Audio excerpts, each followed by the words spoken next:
अरब सागर की लहरें आज भी गुजरात के तट से टकराकर वापस लौट जाती हैं, लेकिन हर लहर के साथ इतिहास की एक गूंज भी लौटती है। ये गूंज किसी साधारण नगर की नहीं, बल्कि श्री कृष्ण की स्वर्णिम नगरी द्वारका की है। एक ऐसी नगरी जिसे सदियों तक केवल पौराणिक कथा समझा गया, लेकिन समय ने साबित किया कि ये आस्था नहीं, बल्कि इतिहास की एक दबाई हुई सच्चाई है। द्वारका श्री कृष्ण की कर्मभूमि, धर्म की राजधानी और यदुवंश की शान थी। कहा जाता है कि यह नगरी इतनी भव्य थी कि धरती पर उसका कोई मुकाबला नहीं था। चौड़ी सड़कें, ऊंचे महल, सुव्यवस्थित जल प्रणाली और समुद्र से घिरा एक ऐसा नगर जो अपने समय से कहीं आगे था। मथुरा में कंस का वध करने के बाद श्री कृष्ण के सामने सबसे बड़ी चुनौती थी अपने लोगों की रक्षा। जरासंध बार बार मथुरा पर आक्रमण कर रहा था और यदुवंश का विनाश चाहता था। तब श्री कृष्ण ने एक साहसिक निर्णय लिया। उन्होंने समुद्र देव से भूमि मांगी और समुद्र ने पीछे हटकर रास्ता दिया। उसी भूमि पर बसाई गई द्वारका नगरी। यह केवल एक राजधानी नहीं थी, बल्कि नीति, व्यापार, विज्ञान और धर्म का केंद्र थी।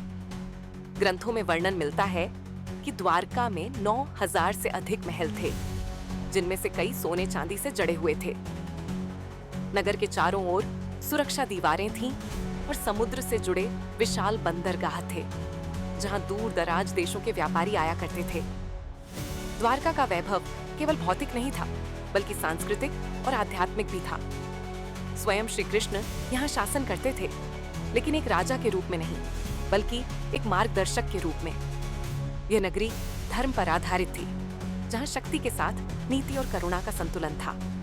समय बीतता गया, महाभारत का युद्ध हुआ और युद्ध के बाद यदुवंश का पतन आरंभ हो गया। अपनों के विनाश को देखने के बाद श्री कृष्ण समझ चुके थे कि अब धरती पर उनका कार्य पूर्ण हो चुका है। प्रभास क्षेत्र में जब श्री कृष्ण ने अपना नश्वर शरीर त्यागा, उसी क्षण से द्वारका के अंत की घड़ी भी शुरू हो गई। ग्रंथों में लिखा है कि श्री कृष्ण के प्रस्थान के बाद समुद्र ने धीरे धीरे द्वारका को अपने भीतर समेटना शुरू कर दिया। जो नगरी कभी दीपों से जगमगाती थी, वह लहरों के अंधकार में डूब गई। लोग इसे एक प्रतीकात्मक कथा मानते रहे, लेकिन सदियों बाद विज्ञान ने इस कथा को वास्तविकता में बदल दिया। 20वीं सदी में जब भारतीय पुरातत्व सर्वेक्षण और नेशनल इंस्टीट्यूट ऑफ ओशनोग्राफी ने गुजरात के तट के पास समुद्र के भीतर खोज शुरू की, तो जो मिला उसने इतिहासकारों को चौंका दिया। समुद्र की गहराई में पत्थर की दीवारें, सीढ़ियां, स्तंभ, सड़क जैसी संरचनाएं और प्राचीन बंदरगाह के अवशेष पाए गए। ये अवशेष आज की द्वारका नगरी से कुछ ही दूरी पर लगभग 20 से 40 मीटर नीचे समुद्र में स्थित थे।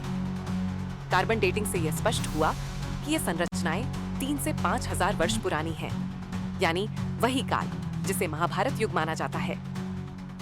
ये खोज इस बात का प्रमाण थी कि द्वारका कोई कल्पना नहीं, बल्कि एक वास्तविक, उन्नत और समृद्ध नगर था, जो प्राकृतिक आपदा या समुद्र स्तर में बदलाव के कारण डूब गया।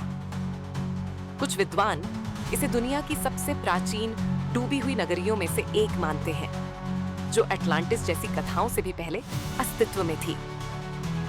द्वारका की कहानी आस्था और विज्ञान के मिलन की सबसे सशक्त मिसाल है।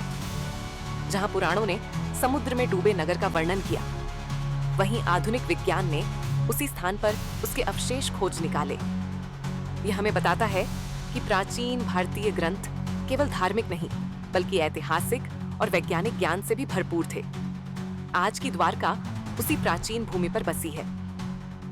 द्वारकाधीश मंदिर में जब श्रद्धालु दर्शन करते हैं, तो वे केवल भगवान के चरणों में शीश नहीं झुकाते, बल्कि एक खोए हुए इतिहास को भी नमन करते हैं।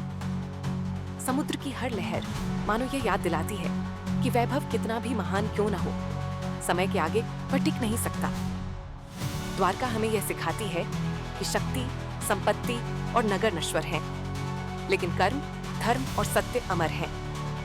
श्री कृष्ण का जीवन और उनकी नगरी दोनों ही यही संदेश देते हैं कि परिवर्तन ही संसार का नियम है। आज भी द्वारका समुद्र के नीचे सोई हुई है, अपने रहस्यों के साथ, मानो मानवता से कह रही हो, मुझे केवल पूजा नहीं, समझा भी जाए। शायद आने वाले समय में समुद्र अपनी गोद में छिपे और भी रहस्यों को उजागर करे। और तब दुनिया यह माने कि श्री कृष्ण की द्वारका केवल कथा नहीं थी, बल्कि इतिहास की एक जीवित सच्चाई है।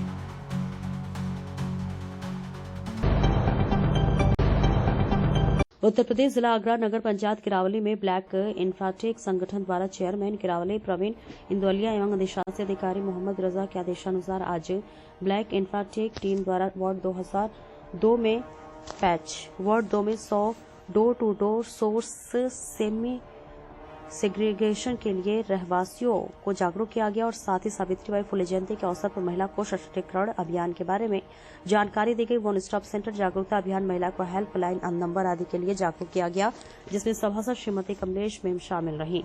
खबर ब्यूरो चीफ आगरा देहात करमबीर सिंह की।